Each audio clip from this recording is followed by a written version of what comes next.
ఉదయం సముద్రం అలలను చూసిన విశాఖ వాసులు ఆందోళన చెందుతున్నారు. సముద్రం 100 అడుగులు వెనక్కి వెళ్లిపోవడంతో ప్రజలు అయోమయంలో పడ్డారు.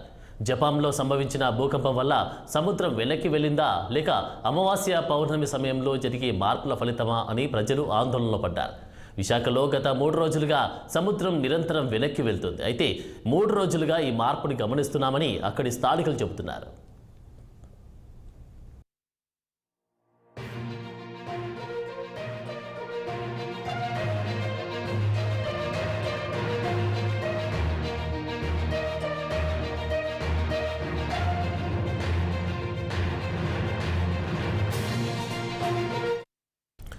ఉదయం సముద్రం అలలను చూసిన విశాఖ వాసులు ఆందోళన చెందుతున్నారు.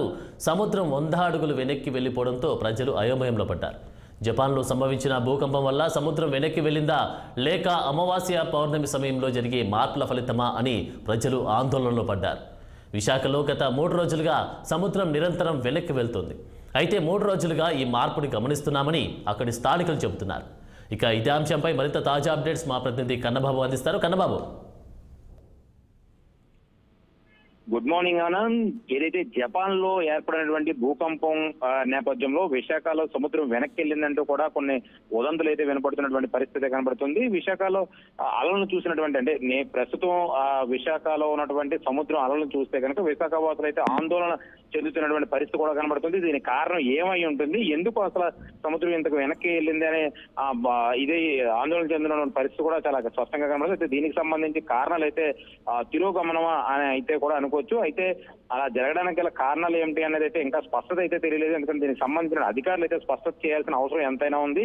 ఇది జపాన్ లో సంబంధించినటువంటి భూకంపం వల్ల సంభవించిందా లేదా అమావాస్య పౌర్ణమి సమయంలో వాతావరణ మార్పుల వల్ల ఇది ఫలితం అనేది ఇంకా అయితే అర్థం కావాలనేటువంటి పరిస్థితి అయితే ఉంది. అది ఎందుకంటే విశాఖపట్నంలో 3-4 రోజులుగా సముద్రం నిరంతరం వెనక్కి వెళ్ళడం రావడం అనేది అయితే ఒక ప్రశ్నార్థంగా మిగిలినటువంటి పరిస్థితి కూడా కనబడుతుంది. అయితే జపాన్ లో భూకంపం వస్తే దాని ప్రభావం ఎంతవరకు కనిపిస్తుందా అనే కారణం లేకపోయిందా అని కూడా వాతావరణ శాఖ అధికారులు అయితే చెప్తున్నటువంటి పరిస్థితి కూడా ఉంది. అయితే సముద్రం ఒడ్డు నుంచి సుమారుగా 100 అడుగులు వెనక్కి తగ్గినటువంటి వాతావరణం కూడా కనిపిస్తుంది. గత 3-4 రోజులుగా కూడా ఈ మార్పులు అయితే నమోదు చేస్తున్నామని అక్కడ స్థానిక మత్స్యకారులు అయితే చెప్తున్నటువంటి పరిస్థితి కూడా కనబడుతుంది. అయితే మత్స్యకారులో కొంత అలజడి వాతావరణం కూడా క్రియేట్ అయినటువంటి పరిస్థితి కూడా కనబడుతుంది. అయితే సముద్ర సమీపంలో నివసించే వారు అయితే పరిస్థితి పెద్ద సమస్యగా మారిందని చెప్పేసి అయితే చెప్పడం జరుగుతుంది. ఈ యొక్క సమస్యతో అక్కడ ఎవరైతే మత్స్యకారులు ఉన్నారో మత్స్యకారులు చేపల వేటకు కూడా వెళ్ళడం మానేసినటువంటి పరిస్థితి కూడా కనబడుతుంది.